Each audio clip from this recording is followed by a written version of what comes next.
Welcome to happy life T V. അല്പം മുമ്പ് ഞാനൊരു വാർത്ത നെറ്റിൽ വായിച്ചു.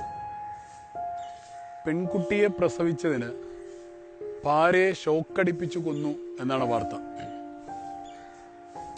ഇത്രയൊക്കെ വിദ്യാഭ്യാസവും ഇത്രയൊക്കെ ടെക്നോളജിയും ഒക്കെ വളർന്ന ഒരു കാലഘട്ടത്തിൽ ജീവിക്കുമ്പോഴും ഇപ്പോഴും പല കുടുംബങ്ങൾക്കിടയിലും പെൺകുട്ടികളെ പ്രസവിച്ചതിൻ്റെ പേരിൽ ഭാര്യയെ വഴക്ക് പറയുന്ന, അതിൻ്റെ പേരിൽ ഭാര്യയെ കുറ്റം പറയുന്ന ആളുകളുടെ എണ്ണം ഇപ്പോഴും ഉണ്ട് എന്നുള്ളത് വളരെയധികം നിരാശാജനകമായിട്ടുള്ള ഒരു കാര്യമാണ്. പല ആളുകളും പറയാറുണ്ട്, ചില സ്ത്രീകൾ പറയാറുണ്ട്, കൗൺസിലിങ്ങിനും മറ്റുമൊക്കെ വരുന്ന സമയത്ത് 3 പെൺകുട്ടികളുണ്ടായതിൻ്റെ പേരിൽ തന്നെ അല്ലെങ്കിൽ തന്നെ വീട്ടിൽ വഴക്കാണ്, അതിന് പുറമെയാണ് ഈ ഒരു പ്രശ്നം കൂടെ എന്ന് പറയാറുണ്ട്. 3 പെൺകുട്ടികൾ ഉണ്ടായി എന്നുള്ളത് ഈ ഭാര്യ ചെയ്തതൊരു തെറ്റല്ല. കാലിക്കറ്റ് മെഡിക്കൽ കോളേജിൽ ഒരിക്കൽ ഒരു സ്ത്രീ 4ാമത് പ്രസവിക്കാൻ വേണ്ടി വന്നു. ആ സ്ത്രീ 4ാമത് പ്രസവിക്കാൻ വേണ്ടി വന്ന് അവിടെ അഡ്മിഷൻ വാങ്ങിയ സമയത്ത് തന്നെ സിസ്റ്റർമാരോട് പറഞ്ഞു, നിങ്ങൾ പ്രത്യേകമായി പ്രാർത്ഥിക്കണം, ഈ കുട്ടി 4ാമത്തതാണ്, ഇതെങ്കിലും ഒരു ആൺകുട്ടിയാവാൻ വേണ്ടി. നേരത്തെ 3 പെൺകുട്ടികളാണ് എനിക്കുള്ളത്. അങ്ങനെ ആ സിസ്റ്റർമാരെ പറഞ്ഞു, ഞങ്ങൾ പ്രാർത്ഥിച്ചോളാം. 4ാമത് പ്രസവിച്ചു കഴിഞ്ഞപ്പോഴേക്കും അതും പെൺകുട്ടിയായിരുന്നു. ആ സമയത്ത് ആ പ്രസവിച്ച സ്ത്രീ ആ സിസ്റ്റർമാരോട് പറഞ്ഞു, നിങ്ങൾ എന്തെങ്കിലുമൊക്കെ ഒരു പോയിസൺ ഇഞ്ചക്ട് ചെയ്ത് എന്നെ അങ്ങ് കൊന്നു കളഞ്ഞേക്കൂ.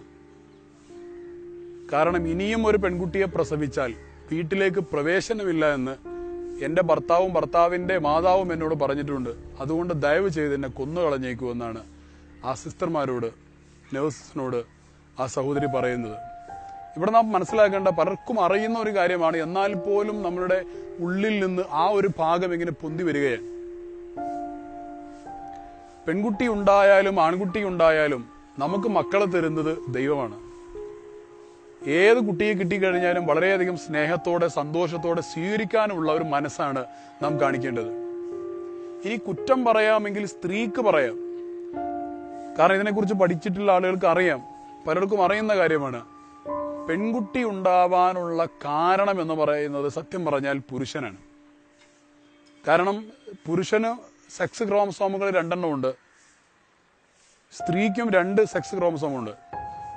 സ്ത്രീയുടെ 2 ക്രോമസോമുകളും എക്സ് ആണ്, പുരുഷനുള്ളത് 1 വൈയും 1 എക്സുമാണ്. അപ്പൊ അങ്ങനെ വരുന്ന സമയത്ത്, ലൈംഗികമായി ബന്ധപ്പെടുന്ന സമയത്ത് പുരുഷൻ സ്ത്രീക്ക് കൊടുക്കുന്നത് എക്സ് ക്രോമസോം തന്നെയാണെങ്കിൽ ആ കുട്ടി പെൺകുട്ടിയായി മാറും. ഇതിന് പകരം പുരുഷൻ സ്ത്രീക്ക് കൊടുക്കുന്നത് വൈ ക്രോമസോം ആണെങ്കിൽ അത് ആൺകുട്ടിയായിരിക്കും. അപ്പൊ പുരുഷൻ ഏത് ക്രോമസോം ആണ് കൊടുക്കുന്നത് എന്നതിനെ ആശ്രയിച്ചാണ് കുട്ടി ആൺകുട്ടിയാകുന്നതും പെൺകുട്ടിയാകുന്നതും. സത്യം പറഞ്ഞാൽ പുരുഷനും കൃത്യമായ ഇൻവോൾവ്മെന്റ് അതിനകത്ത് ഇല്ലെങ്കിൽ പോലും പറയാമെങ്കിൽ വ്യക്തമായ ഒരു കാരണമായിട്ട് പുരുഷനെ പറയാം. ഇനി ഇതിനെക്കുറിച്ച് പറയുകയാണെങ്കിൽ സ്ത്രീക്ക് വേണമെങ്കിൽ ഇങ്ങനെ പറയാം, എന്റെ മനുഷ്യ, നിങ്ങൾ കുറെ കാലമായാലും ഈ എക്സ് ഇങ്ങനെ വിടാൻ തുടങ്ങിയിട്ട് നിങ്ങൾക്ക് 2 വൈ ഇങ്ങോട്ട് വിട്ടൂടെ എന്ന് വേണമെങ്കിൽ സ്ത്രീക്ക് പറയാം. പക്ഷെ പറയാൻ പാടില്ല, കാരണം ദൈവമാണ് നമുക്ക് കുട്ടികളെ തരുന്നത്. അപ്പോ ഈ ഒരു വിഷയം ഉൾക്കൊണ്ടുകൊണ്ട് സ്ത്രീകൾ എന്ന് പറയുന്നത്, പെൺകുട്ടികൾ എന്ന് പറയുന്നത് നമ്മുടെ കുടുംബത്തിന്റെ ഐശ്വര്യമാണ്. പെൺകുട്ടികളുള്ള വീടെന്ന് പറയുന്നത് ഐശ്വര്യമാണ്. ചില പുരുഷന്മാരുണ്ട്, ലേബർ റൂമിന്റെ അടുത്ത് ഇങ്ങനെ നിൽക്കും, ആൺകുട്ടിയാണോ പെൺകുട്ടിയാണോ എന്ന് അറിയാനായിട്ട്. ആൺകുട്ടിയാണെങ്കിൽ ഹോസ്പിറ്റലിൽ മുഴുവനും നടന്ന് മധുര വിതരണം നടത്തും. പെൺകുട്ടിയാണെങ്കിൽ ഞാനിവിടെ ഇല്ലേ, ഇത് ഞാനല്ലേ, എന്റെ ഭാര്യ പ്രസവിച്ച് ഞാനൊട്ട് അറിഞ്ഞിട്ടുമില്ലേ എന്ന തരത്തിൽ പെരുമാറുന്ന ആളുകളുണ്ട്. വിദ്യാസമ്പന്നരായ ആളുകൾക്കിടയിൽ പോലും ഇത്തരത്തിലുള്ള ഒരു കാര്യം നമ്മൾ കാണാറുണ്ട്. അപ്പൊ ഇനി മുതൽ തരുന്ന മക്കൾ ഏതാണെങ്കിലും അത് ദൈവം തരുന്നതാണ്. അതിനെ 2 കൈയും നീട്ടി സ്വീകരിക്കാനുള്ള ഒരു മാനസികാവസ്ഥയിലേക്ക് നാം വളരുക. പെൺകുട്ടി ആയതിന്റെ പേരിൽ ഒരു തരത്തിലും ഭാര്യയെ കുറ്റം പറയാനുള്ള അവകാശം പുരുഷന്മാർക്ക് ഇല്ല.